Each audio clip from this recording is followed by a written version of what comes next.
जिन खवातीन की tube blockage होती हैं और लेप्रोस्कोपी करवाने के बाद भी उनकी ट्यूब ओपन नहीं होती है और मेडिकल में उनको आईवीएफ का बोला जाता है। 20 साल के बाद अल्लाह ताला ने इनको औलाद रीना से नवाजा। इसलिए मेरी दुआ है कि जितने भी बेऔलाद लोग हैं, अल्लाह ताला कभी किसी को औलाद की नेमत से महरूम ना रखे। अस्सलाम वालेकुम मेरी बहन, कैसे हैं आप? ठीक है, खैरियत से हैं? मेरी बहन, बहुत सारी खवातीन जो जिनकी ट्यूब बंद हो जाती हैं, जैसे आपका मसला था। पहले तो अल्लाह ताला ने आपको मुबारक हो, अल्लाह ताला ने आपको औलाद से नवाजा है। क्या पैगाम देना चाहेंगे जो लोग खवातीन मायूस होकर बैठी हुई हैं और वो कहती हैं इसका कोई जो इलाज नहीं है, मेडिकल के अलावा आईवीएफ ही होता है?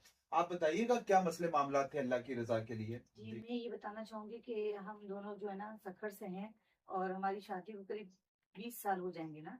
और शादी के स्टार्ट में तो थोड़ा इंतज़ार के बाद जब हम लोग इलाज की तरफ गए, तो फिर उस दौरान मुझे पता लगा कि मेरी ट्यूब ब्लॉक्स है ना। ठीक है। तो उसमें काफ़ी यानी कि मैंने इलाज करवाया डॉक्टरों से, बहुत ज़्यादा इलाज करवाए। मेरा उसमें जो है ना एक ऑपरेट भी हुआ, ठीक उसके है। अलावा इलाज चलता रहा ना, दूसरे का मैंने रिस्क नहीं लिया, मुझे डर लगता था ना। ठीक है। तो बाकी इसके अलावा हम लोगों ने हर उस जगह से इलाज करवाया जहाँ मुमकिन हो सकता था। ठीक है। जहाँ हमें लगता था, जो कोई कहता था कि ये मुमकिन है जी, तो हम चले आते थे। क्योंकि हम्म। होना भी यही चाहिए, अल्लाह से तो बंदा नाउम्मीद नहीं होता। बेशक और जो है बेशक। ना हमें हर उस जगह का ये था कि हम चले जाएँ, शायद यहाँ से हमें मिल जाए, ठीक है। शायद यहाँ से हमें मिल जाए। ठीक है। हर जगह पे हम लोग ना जाते रहते थे ना, लेकिन तो मायूस ही होते थे। मायूस होते थे। ठीक है। मगर ये कि जो है ना हो नहीं पाता था कुछ भी।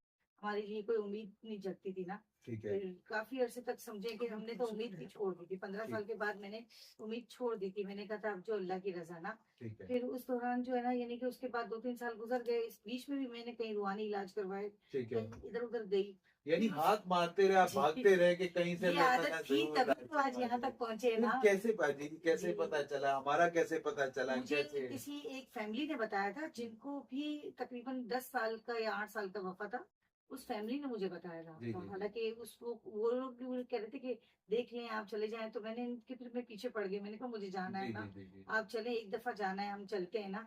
तो उन्होंने कहा यार कुछ नहीं होता, अब हमने इतनी डॉक्टरी इलाज की तो हर्बल में क्या होगा? तो हाँ। बस फिर दिल में एक उम्मीद थी कि तिब्बे नबी भी है और जी जो है जी ना, जी। और ये सुन्नत हदीस में भी नबवी है भी है, बिल्कुल। एक इलाज तो हर्बल इलाज जो बरसों से चलता आ रहा है। बस एक मेरी बहन आई, बड़ी जज्बाती हो गई थी। मैंने कहा चल अल्लाह ताला आपको औलाद से नवाजा है, पैगाम जरूर दीजिएगा, क्योंकि बहुत सारे लोग ऐसे हैं जिनकी ट्यूब बंद हो जाती हैं। टीबी की वजह से उनकी ट्यूब बंद हो सकती है, या उनकी और इन्फेक्शन की वजह से ट्यूब बंद हो जाती है, या और बड़ी प्रॉब्लम्स हो जाती है। आपके साथ कोई दिक्कत परेशानी है ट्यूब के हवाले से? आपको एक टॉपिक प्रेगनेंसी हो चुकी है, एक ट्यूब आपकी निकाल दी गई है, ये क्या है वो भी बंद हो चुकी है, या आपकी दोनों ट्यूबें बंद है, या आपको आईवीएफ का बोला जा रहा है, तो खुदारा उससे पहले अपना हर्बल में जरूर इलाज करवाइएगा। आप इंशाल्लाह ताला मायूस नहीं होंगे।